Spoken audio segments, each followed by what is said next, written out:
All right, this is AP Lit, and we're looking at a passage to practice some close reading, and we're looking for diction and syntax. Anybody want to start? Well, I guess I did already. Did you notice that? The chiasmus in that section at the bottom, you know how that works? You have a particular order, and that order is flipped. So you go, I desire liberty, and then the order is flipped, liberty, for liberty I gasp. Don't know what you can say, at least you identify it. Maybe you can't use it, but it's part of the artistry and that she uses. What have you got to say? We'll start with Yao, and I'd like to hear from a lot of you. There's like a lot of asyndeton, and then in that asyndeton there's a lot of anaphora. Give us something to look at. So like asyndeton is like what's it called? The use of like the sentence that omits the conjunctions. So that's like the second sentence. There were the two. Are you listening up? The second sentence. There were the two wings of the building. There was the garden. There were the skirts of Lowood. There was the hilly horizon. There's no like conjunctions, and it like keeps going. And then like the anaphora in that is like the repetition of the phrases, like there was, and there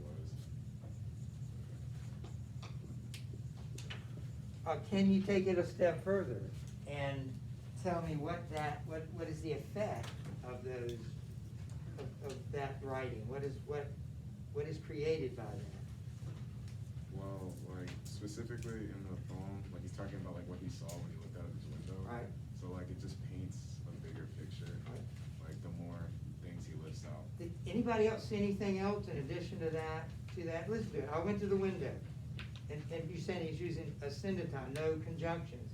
Opened it and looked out. There were two wings of the building, semicolon, but no conjunction. There was the garden.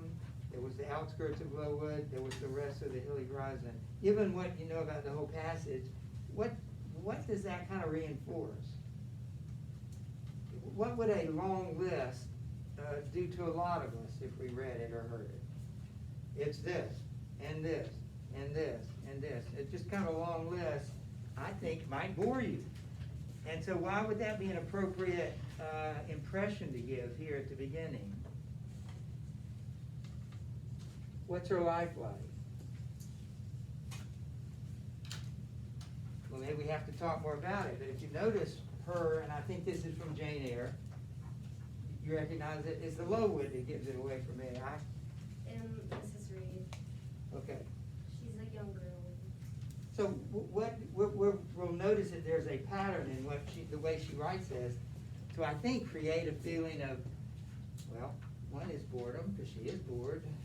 What else did you notice? How about it, Will? What did you notice in the passage?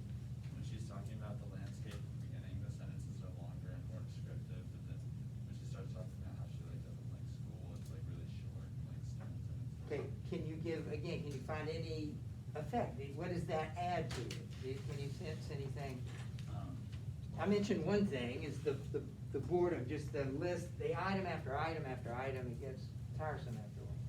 Well, at the beginning, it makes it sound like she wants to talk about it, and she's like excited to talk about it, but then at the end, it's kind of just like she's talking in short sentences. Okay. So it's like, doesn't sound like she doesn't like it at all. Did you notice the way that description is organized? Anybody notice the way it's organized? Look at it. Like she just didn't randomly say these different, there's actually an order to the description. Look at it. There were two wings of the building. There was the garden, the skirts of Lowood. There was the hilly horizon. And then there was the remote blue peaks. So what's the order of those details? Yeah. It's in a way that it almost feels like you're looking at it like you look down and you look up, like things that are closer to you you'd see first, and then things that are farther From away. near to far. And it's appropriate because doesn't she emphasize the fact that she kind of feels like she's in prison and she's always looking out? But she notices not, you know, go from here to here to here. She goes from here to there. And then look what happens a few lines down. I recall the time finding out. You see that? I recall the time when I had traveled that very road in a coach. By the way, she notices the road and she says, I recall the time when I had traveled that very road in a coach. I remember descending that hill at twilight. An age seemed to have elapsed since the day it first brought me to Lowood, and I had never quitted it since. So the description while she's there is from near to far, but right after that she describes it in what other direction? From far to near, because what is she remembering? What is she remembering? Yeah. She like remembers this like descending the hill at twilight. The day she came for the first time. So now she flips that and she describes from far to near. She's going, and she didn't go over the same details, but she's going in the opposite direction. To me, that emphasizes the problem that she has. What do you got, Claire? I noticed the exclamatory sentences that put emphasis on its emotion. On what? His emotion. What is her emotion? Her emotion. Yeah, what is it? Like confidence. What? Confidence. Okay. Where do you see that? Like how I longed to follow it further.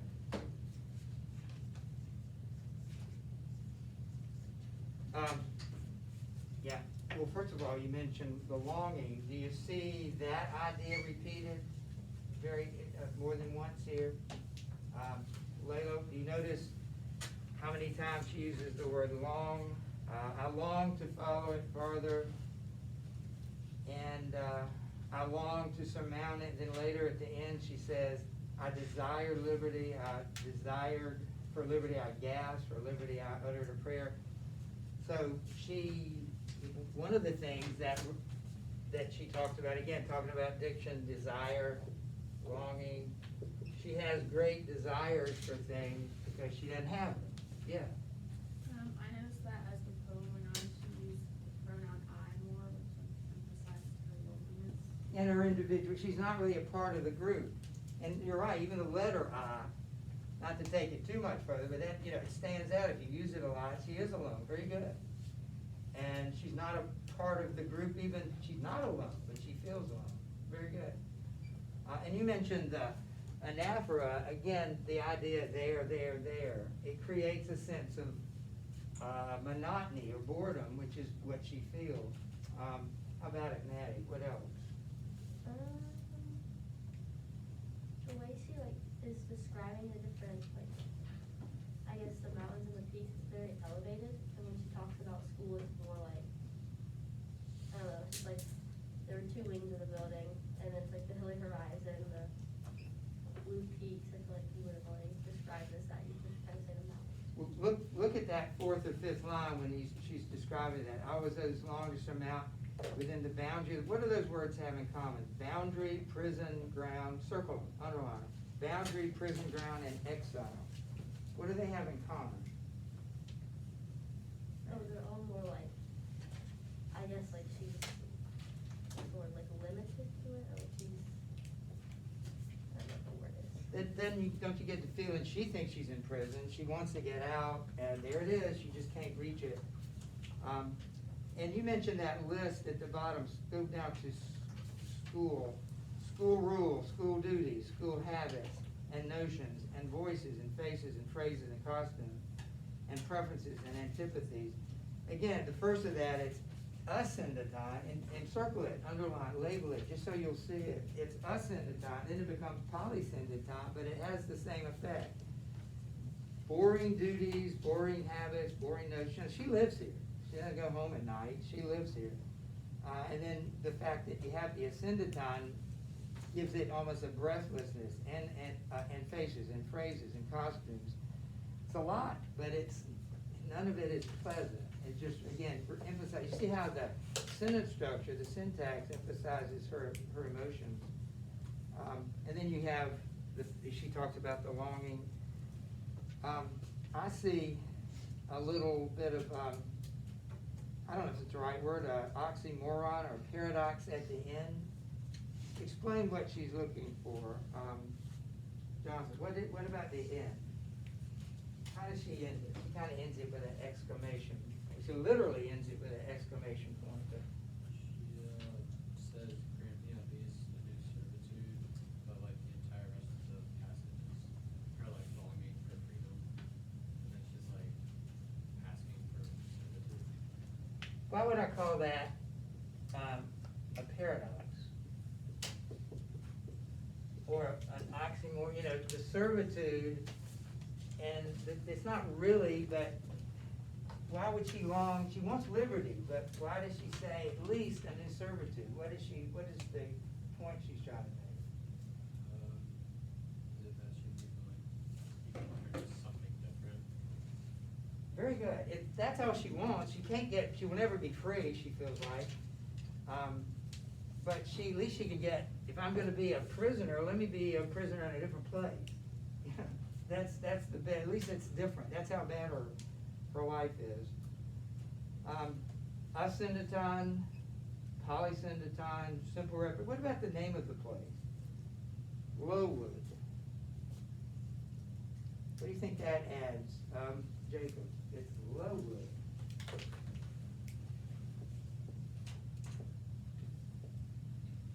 We'll read a book about a man named Willie Loman. What do you think it makes you? What does it make you think of? Just the name of the place. Sad.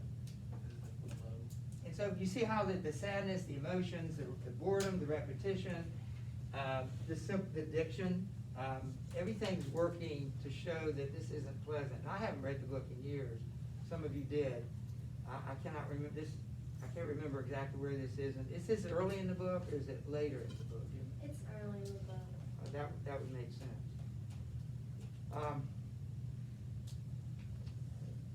Anyway, she descends. Look at that, about halfway down. Remember, descending that hill at twilight. Circle the descending and twilight.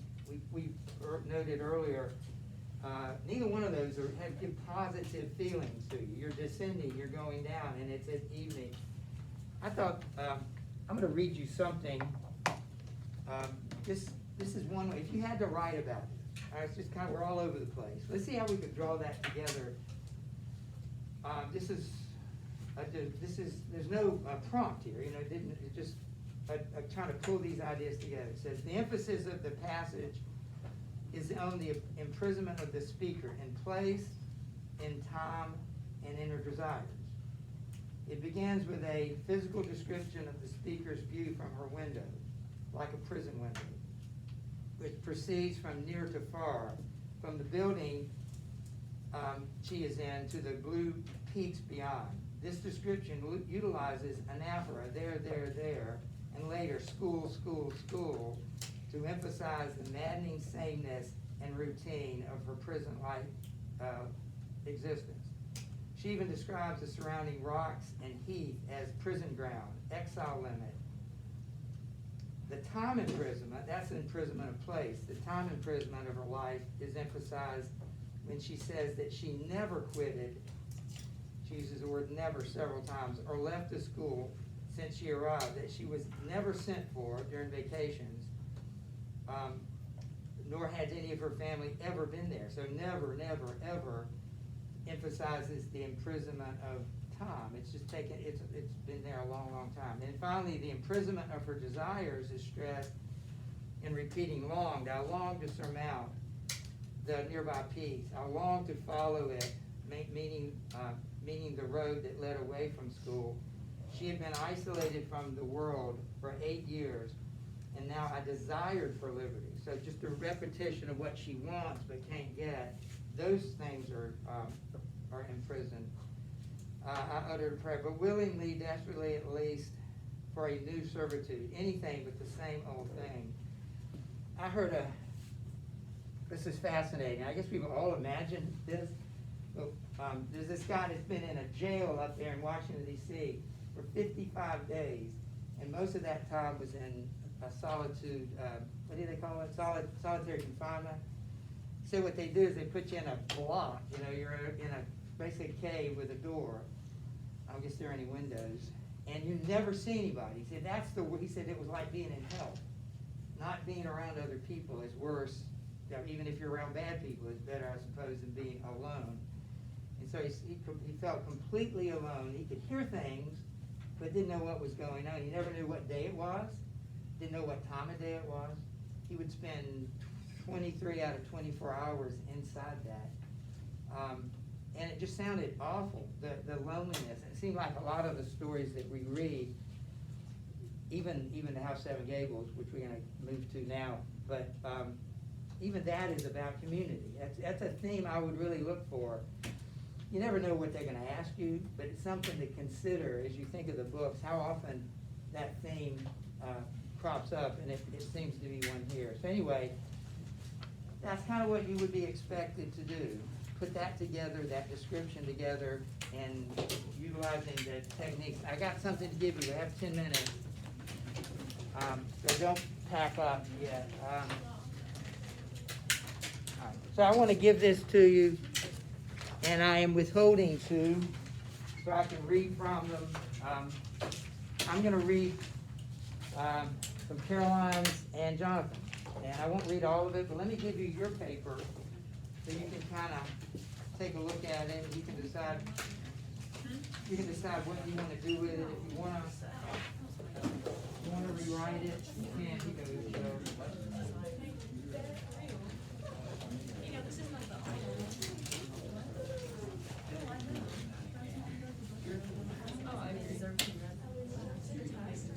That was fun.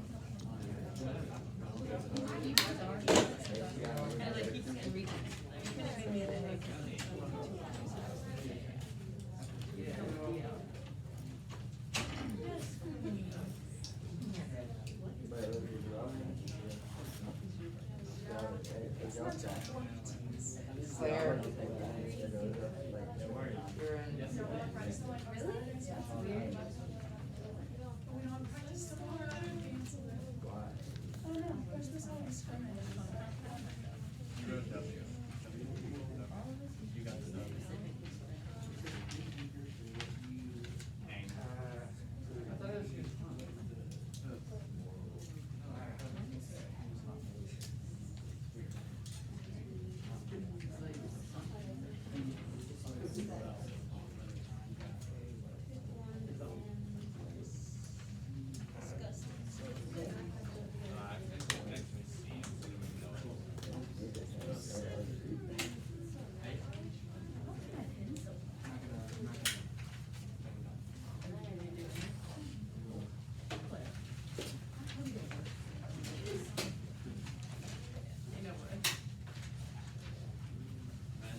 Everybody get one except for. All right, let me read part of this. Also, just a couple of notes. Remember, we did this last time. Please underline the titles, not make or break at all, but they're kind of expecting that. It's kind of like table manners. Yes, the food tastes the same no matter how you get it in your mouth, but that is kind of important. I told you last time I mentioned this, you'd never see it again, and lo and behold, we saw it again. When someone gets his neck when you hang somebody, you hanged them. It's just the way it is. You wouldn't say that with that picture. You hung it yesterday, but he got hanged yesterday. Again, it's a little thing, but sometimes little things matter. And one of the things I liked about what these two did, they spoke to meaning. Let me point out what Davis did. I got 5 minutes. Davis did something really simple in the other class. He said basically this. He did more than one thing, but I appreciated, the issue that a lot of us were trying to find what this thing means. And he said, there's a lot of violence in this book. Oh, most of you said that, but he said the violence shows consequences. The violence produces consequences. Again, we all know that. But he said this, immediately and long term. And that's not all that profound, and yet it worked. It was, okay, he did it. He stated, here's something that the book teaches us, that violence or consequences can be immediate and long term. And I can't remember exactly, but he he pointed out those long-term effects. So let me, and well, who was the other? Oh, the other one was Julia. Julia did something really, I think, effective.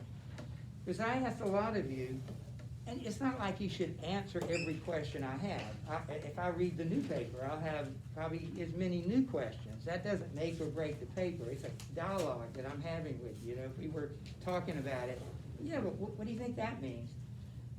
But one thing she did that nobody else did, she answered the question, why does the death of the judge end the curse? And we gave an answer. We said it's because he's the last male pension that was going to produce children. Doesn't really explain why Clifford doesn't die that way. You know, he's a pension. So anyway, that he's an exception to that. But the other thing that she did, she said, finally justice was done. And I just, my eyes open, I thought, that's it.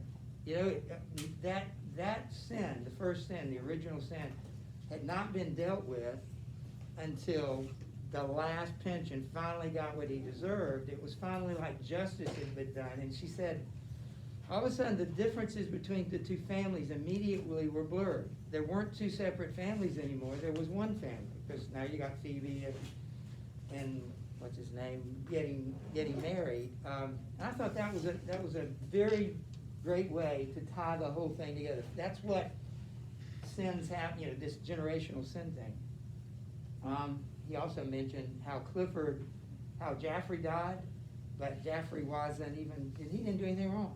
He was completely innocent. This was Caroline's, I'm going to start with the second paragraph. Well, here's her thesis. The dramatic deaths of old Colonel Pynchon and Judge Pynchon add to the book's meaning of the hereditary nature of sin. That was a very legitimate thing to use. And later she says, both men's deaths, she was talking about Judge and the Colonel, both men's deaths were never definitively decided. A direct relation of the Colonel and the Judge may here inherit, that he inherited any physical defects from the Colonel. A lot of you made that they were all like twins. They're just alike. Or maybe the two men lived lives that finally caught up with him. And I thought that was a great way to tie that together. What was the curse? You're just a bad guy, you know, quit cheating on people, that was the curse. And she pointed that out. Then at the end, since they both wanted massive property, there's the other part of that, sorry. They both wanted massive property, and Judge Pynchon had to deal with the Colonel's, and with the Colonel's matching his own. Both are similar in their effects on community, and I don't know if you pursued that, but I thought it was a really good point. Their sins affected people around them. It was more, and then, where is, I may have to stop there. Here it is, Jonathan. Jonathan's, he had several good points. I'll just skip to, he said, the next scene that shows violence, y'all did that, many of you did that. The meaning of the book is the scene where Judge destroys Clifford's inheritance, causes the death of a man, and blames it on Clifford. The judge is just like the Colonel in his greed. The judge wanted everything for himself, and to act on his greediness decided to take everything from Clifford. I thought he wanted everything, he took everything. I thought that was well said. The judge destroyed the documents that gave Clifford his inheritance. Most of you didn't go that far. I thought that was a good point. You didn't mention the will. But that wasn't enough. The judge, not necessarily on purpose, caused the death of his uncle, and blamed it all on Clifford. And then this statement: the judge's violence may not have been on the murderous level, since he didn't mean to kill him, but he did destroy all of Clifford's inheritance and took away 30 years of Clifford's life, which resulted in a partial destruction of his sanity, all because of greed. And I thought that was a really good point. There were three things that he found in there. And I could read more. Again, let me know. You can think about it over the weekend. If you want to do this again, let me know. We'll work out a time and a place to do that. All right. Thank you.